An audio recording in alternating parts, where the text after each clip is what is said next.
Welcome back to Candid Cinema, everyone. I'm Amanda, and you know where to find me. Today I will be giving you my top 10 horror recommendations for the month of October. Coming in at number 10, we have Hush from 2016, directed by Mike Flanagan. Hush, which is currently streaming on Netflix, is a fantastic original horror film. The concept is so unique and it is a very interesting watch because Maddie, played by Katie Siegel, is both deaf and mute.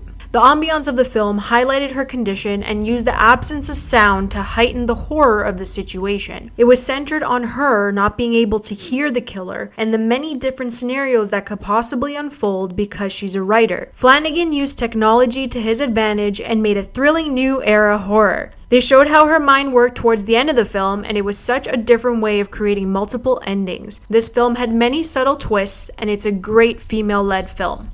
Coming in at number 9, we have The Others from 2001, directed by Alejandro Amenbar. It is such a simple ghost story, but then it punches you in the gut at the end. This is one ending I did not see coming at all, and that's what makes this a very good thriller. The typical haunted house narrative that we are so used to seeing was flipped on its head in the final act. Now, it's not that drastic, but it had such a subtle execution that it really did leave me speechless. I love that this was unpredictable. It's one of the few films that kept me guessing until the very end, and I appreciated that. From the very beginning, something was off, and then Nicole Kidman played such an odd mother that I began to think that she was the crazy one. It just kept escalating from the children to the nannies and then the intruders. It was all tied perfectly together at the end. This film is such a precious gift, and I can't believe it hasn't gotten the recognition it deserves. I absolutely love this film, and I wish I could watch it again for the very first time. Coming in at number 8, we have Friday the 13th from 1980, directed by Sean S. Cunningham. Now, I can see why Friday the 13th is considered iconic. It's a basic story about campers being stupid at night, and they deserve what they get. I didn't expect much from the 1980s horror, but I was pleasantly surprised with how this went. It's a great slasher film, and the special effects were actually very well done, considering the era. The score and the POV from the killer was what stood out in the film. Both the music cues and the actual killing were actually pretty fun to watch. It's a movie where you can have running commentary while watching and laugh at the camper's stupidity. Even though it was predictable, some scares were great, and that final twist with Mrs. Voorhees I really didn't see coming. The way they set this up for the rest of the franchise is pretty good, and the storyline is interesting enough to carry out into the slasher horror world. Coming in at number 7, we have It from 2017, directed by Andy Muschietti. Listen, I hate clowns. I'm terrified of them, and I still went to go watch this when it was out in theaters. This film felt like a classic horror film, and I truly appreciate this remake. Everything about it was fun to watch, and it wasn't too scary, even though there were plenty of jump scares. I love the cast so much, and their chemistry was natural, and their comedic timing was on point. Those kids are everything to me. It is probably the best Stephen King adaptation to date. Recently, those who decide to adapt his novels aren't able to capture the same magic from his books.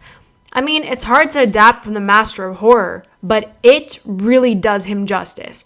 Bill Skarsgård was absolutely fantastic. After the jump scares, I would just sit back and watch him, and I really enjoyed his Pennywise. The score was incredible, and the special effects were great as well. Coming in at number 6, we have The Conjuring from 2013, directed by James Wan. This was a horror film, okay? I watched this at 1 a.m. and it was the worst decision I've ever made in my life, okay?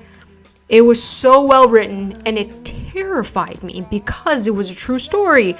This is how you make a film based on true events. This is how you incorporate religion in a horror film and create such a realistic exorcism. This was my first James Wan film, and his visuals were terrifying in the best way possible. He definitely has an eye for creating something so visually stimulating that it will overpower your senses. This is a modern day horror masterpiece, and I know people have been getting upset that the term masterpiece has been thrown around, but it is. The only thing I wish I had done was watch it with someone else. Coming in at number 5, we have Dr. Sleep from 2019, directed by Mike Flanagan. Mike Flanagan takes the same ambiance that made The Haunting of Hill House a sensation and combines it with paying homage to Stanley Kubrick. Dr. Sleep is a mixed bag, but that's because Flanagan attempted to combine two styles into one film. And that's where the storytelling became interesting. It's incredibly difficult to adapt a Stephen King novel and make a sequel to one of the most critically acclaimed thrillers. The standout was Rebecca Ferguson as Rose the Hat. Her voice and physicality matched with her so well and made me want her as another villain. The final act was where Flanagan made his mark. He was able to bring the Overlook Hotel back to life in a very nuanced way. The placement of certain aspects from The Shining was utilized correctly and the payoff was strong. Flanagan used the score, characters, and camera movements at the right moments in order to bring the audience back into Kubrick's nightmare. As a sequel and paying homage to Kubrick, Flanagan did a fantastic job. Coming in at number 4, we have Get Out from 2017, directed by Jordan Peele. Jordan Peele's first time out was extraordinary. This narrative is executed so well. It was haunting, and the concept was what was the most terrifying aspect of this film. It is more of a thriller than a horror at times because it uses those tropes. The horror lies in the concept of reclaiming Black people as slaves in a very disturbing way. Peele has a way of writing scenes that are so complex and layered that it will leave you questioning the deeper meaning of his work. It's a brilliant film, and having him win Best Original Screenplay after the horror genre being shut out since Silence of the Lambs was truly a moment. Coming in at number 3, we have The Shining from 1980, directed by Stanley Kubrick. The Shining as a film is one of Kubrick's best. He accurately casts the hotel as a character and creates this eerie atmosphere before Jack, Wendy, and Danny even step foot in the hotel. The score and the ambient sounds that go along with this haunting tale sets the tone of uncertainty. Kubrick plays upon the innocence of Danny and shows the graphic content through him. It's unsettling to see these visions through the eyes of a child, and that's why this works. The film itself is beautifully shot, and Kubrick takes on the grand scale of the hotel. His wide shots, tracking shots, and aerial shots allow us to see that there is something happening on a larger scale. He makes sure to show that these characters are small specks in the history of the Overlook Hotel. All the demons are unleashed, and it's shown in the final sequence. Coming in at number 2, we have Halloween from 1978, directed by John Carpenter. John Carpenter's Halloween is one of the best horror films that exists.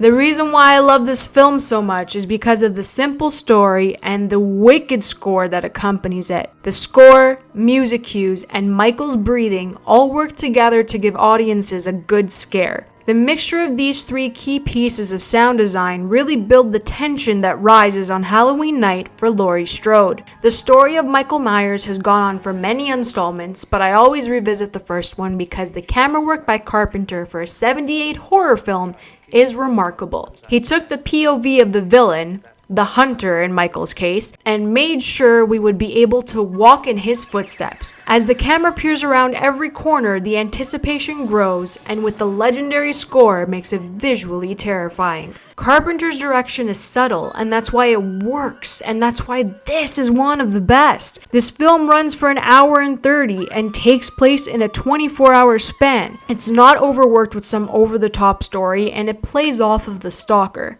Jamie Lee Curtis is the child of the OG Scream Queen, and it's incredible to see her become a legendary Scream Queen herself. Coming in at number 1, my absolute favorite of all time, is Scream from 1996, directed by Wes Craven. Scream is the best horror film of all time.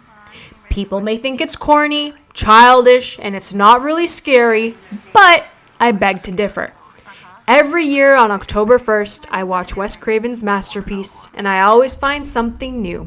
The connection he makes from the beginning of the film foreshadows the outcome within the first scene that we meet Sydney and Billy. It's uncanny how everything is perfectly crafted, and if you don't watch this film more than once, you most likely won't catch it. This is the most well-written original horror film, and people should appreciate it more. It uses the same conventions, it mocks those same tropes, and still mirrors them in each and every scene throughout the film. I love every single reference to other horror films because it works as a fantastic satire. This story is so intricate and detailed that all the twists are cleverly placed in a never-ending cycle of a whodunit. It mixes elements and uses these same tropes that we all know and love to give us a familiarity and then spinning it around. Well, there you have it, my top 10 horror recommendations. I watch these films every year, and I obviously plan on watching new ones. So grab your blankets, your pumpkin spice lattes, and watch one of these classic horror films. Stay spooky, gang. It's the best season. I'm Amanda, and thanks for tuning in.